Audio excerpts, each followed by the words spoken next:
Aujourd'hui, là, on fait un petit cours identifier les points d'intersection d'une fonction valeur absolue et d'une droite. On va commencer avec des petits rappels. Donc, d'abord, on vous rappelle là, que la valeur absolue, ça permet de prendre un nombre, puis quand il est positif, ben, en fait, c'est ce nombre-là. Ou sinon, ben, si le nombre est négatif, à ce moment-là, ça va être sa version positive, ben, son opposé, en fait. Donc, je donne un petit exemple. Là, la valeur absolue de 6, c'est 6, puis la valeur absolue de moins 6, c'est 6. OK, on fait un petit rappel sur la fonction valeur absolue. Donc, la fonction valeur absolue, on a d'abord HK, qui est le sommet de la fonction. Puis, on a A, que lorsqu'il est positif, la fonction va être ouverte vers le haut. Puis, quand il est négatif, elle va être ouverte vers le bas, comme la parabole. Donc, on a trois cas de figure. Le premier, ben, c'est, par exemple, la droite ne va jamais passer à travers là, la fonction valeur absolue. Donc, on n'aura aucune intersection. On a le deuxième cas, c'est lorsque la droite touche la fonction en un point. Donc, comme sur le graphique ici, là, ben, on a la droite qui est parallèle à la fonction qui monte de la valeur absolue. Donc, on va avoir une seule intersection. Puis, on a un troisième cas, en fait, c'est d'avoir deux points d'intersection. Donc, comme vous avez là sur la figure en dessous.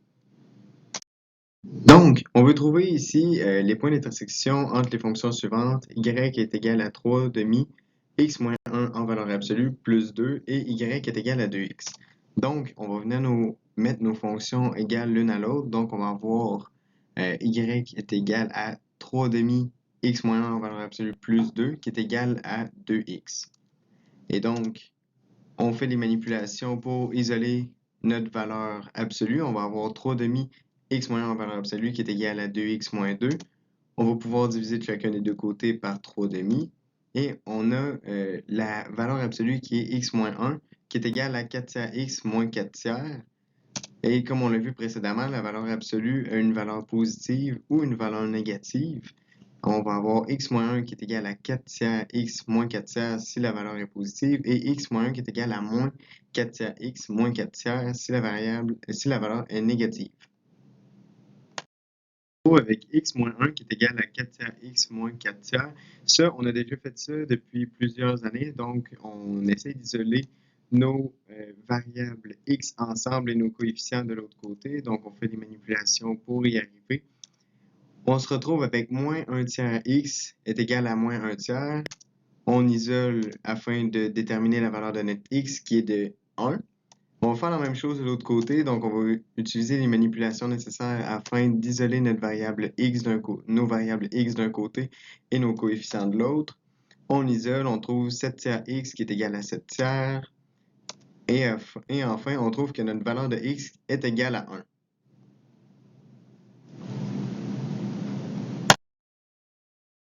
Donc maintenant, on veut trouver les coordonnées d'intersection, donc les points d'intersection lorsque x est égal à 1. Fait qu'il nous reste seulement à trouver la valeur de y quand nos x sont égales à 1. Donc, on a notre fonction qui était y est égal à 3 demi x moins 1 en valeur absolue plus 2. On remplace la valeur de x par 1. On fait les problèmes mathématiques. On a 3 demi fois 0 en valeur absolue plus 2 qui va nous donner y est égal à 2.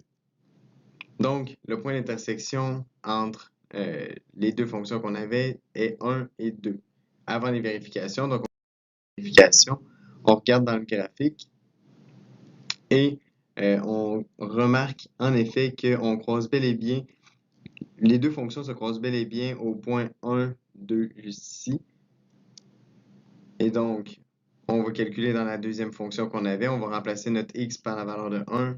Donc, on a y est égal à 2 fois 1. Et on a bel et bien que y est égal à 2 dans notre deuxième fonction. Donc, ça, c'était nos vérifications. Étant donné qu'on trouve la même valeur dans les deux fonctions, on a bel et bien un point d'intersection. Donc, maintenant, pour vous pratiquer à appliquer la matière qu'on vient de voir ensemble, je vous invite à prendre un test. Donc, soit rentrer le lien dans la barre de recherche ou scanner le code QR à gauche. Je vous invite à mettre la vidéo sur pause pour éviter de voir les réponses parce que par la suite, ça sera la correction.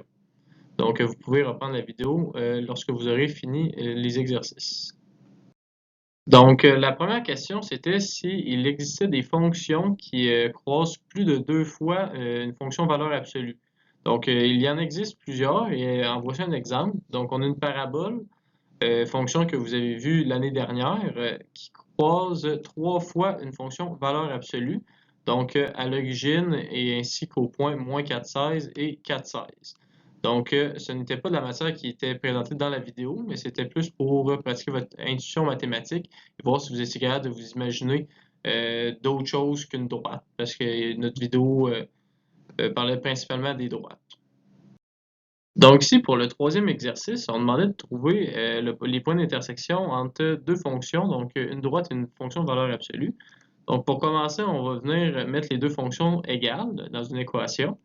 Et par la suite, on va venir isoler la fonction valeur absolue comme on avait vu précédemment dans la vidéo.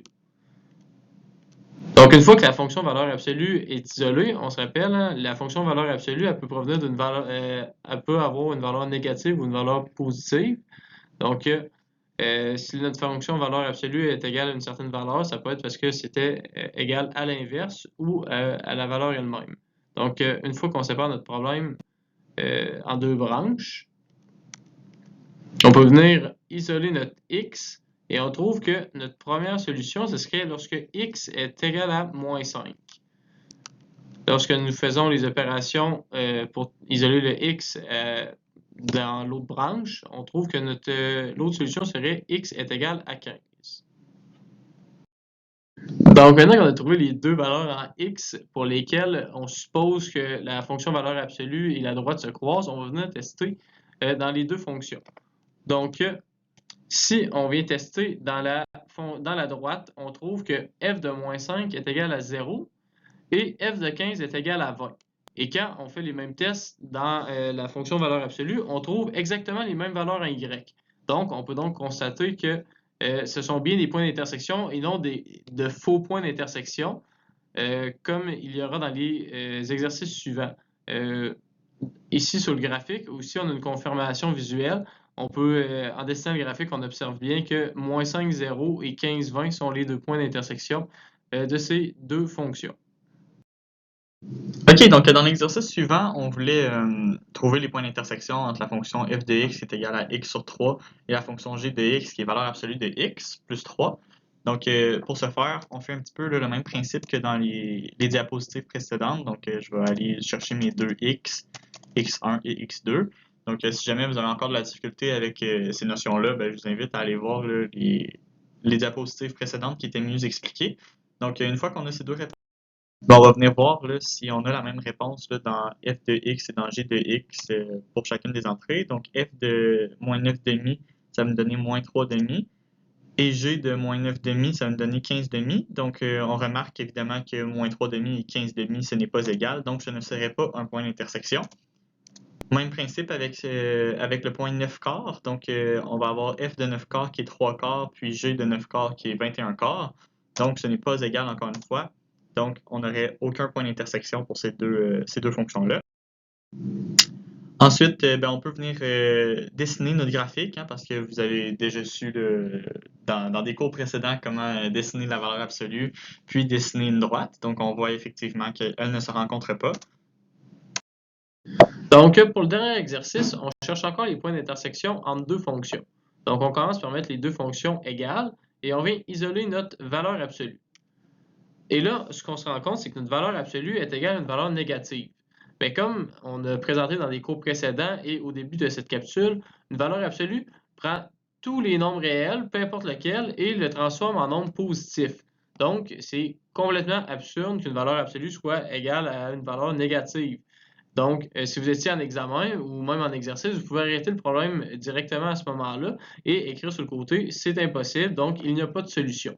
Admettons qu'on ne s'en rend pas compte. On va continuer le problème comme d'habitude. Donc, on va dire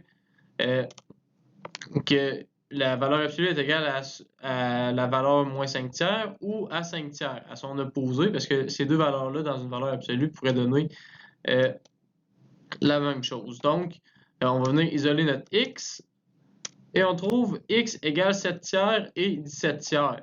Mais on doit venir se vérifier par la suite. Donc, première vérification, si on trace ce graphique, on peut constater qu'il n'y a pas de point d'intersection.